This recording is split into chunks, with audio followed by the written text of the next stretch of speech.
Okay people, this is himself, and in this video I'm going to talk about high wall splat combos for bigs. I'll show you the damage boost you can get, the problems with the pull up, and if you stick around to the end I'll show you an unblockable setup that leads to over 100 damage. But before we get into things, I want to make a correction. In the last video I did, I said that the most damage you could get from a high wall splat on a regular character was 3-4 into shoulder, but that's not true. What you can actually do is start off with the shoulder, and this will do 2 points more damage and it looks better. And you can also use 2-1 into DF2-1 or 2 into ground throw, so all your options are still there. Credit for this actually has to go to Shin Typhoon, who mentioned it in the comments, so a big thumbs up to him. There's also a few more other corrections or extra info that I've got that I'll share with you later on in the video.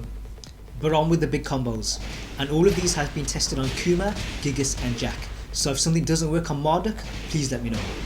So from a high wall splat, the most guaranteed damage that I could find was shoulder, 1+2-2 and then shoulder again.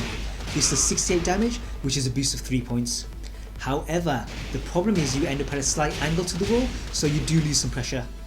Some people like to go for Oki with the DF2-1 ender, and this combo still works, but with the ground throws, Kuma causes problems. The seesaw flip works fine, but the pull up doesn't wall bump, so you don't get a guaranteed back +1-2. Instead, you're at +6, so you have to use some other stuff. My preferred choice is Tombstone because of the damage and the Oki position, but to stop people ducking, you can use F+2-1. The second hit here can be ducked if the first is blocked, but this will catch them if they try to sidestep or interrupt. One last combo I have before I move on to wall breaks is this: shoulder 2-1 into muscle driver. This does 9 points less damage than the first combo, but it's useful for floor breaks.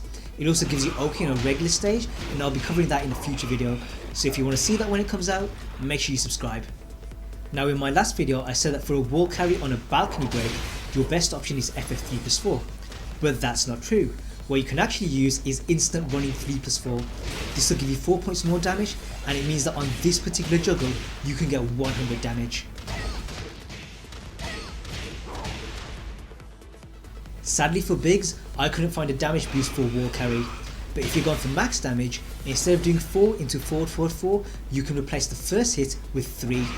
This looks untidy, but it gives you 3 points more damage. Unfortunately, shoulder doesn't work here because you end up breaking the wall with that rather than FF4. Now in my previous video I showed you the flip over combo, and you can land this on Jack and Gigas. But on Kuma, he ends up behind you, and I couldn't find anything good to do afterwards, so I'd avoid it with him. Also, if you try the pull up against Jack and Gigas here, they won't be bumped, so you have to use those follow ups I mentioned earlier. What this does is it makes the wake up lariat an even better choice. And one thing I forgot in my last video was that D3 is guaranteed afterwards. They can't stand up to block this, so really you're doing 49 damage from this throw. Before I go into the final clip, I want to show you these cross-ups on Kuma. These only work if your tech rolls right, and to make them hit you have to do 1+2-2 late. But if all goes well, you'll do more damage than the regular combo, and it'll hit them if they stay down. So at the beginning of this video I mentioned an unblockable setup, and here it is. After high wall splat, if you do 4 and go straight into Dark Destroyer and they tech roll left, the unblockable will catch them. They cannot duck, backdash or sidestep out of this, and this works on all the bigs I tested. But for Jack and Gigas, you can actually juggle off them and get up to 107 damage. Now at this point most of you are going to say that this is completely impractical, and it is. The chances of you landing the unblockable is incredibly slim. You have to be facing a big character, you have to get the high wall splat, and you have to be absolutely sure they've got a tech roll left. Because if they don't, you end up backturned and you're going to get punished heavily. So really, this is just a bit of fun. As always, I hope you guys enjoyed this. If you did, then give me a thumbs up. If you think I've missed something out or got something wrong, then say so in the comments. There's more Armor King videos coming, so keep your eyes peeled for that, and I'll see you guys in the future.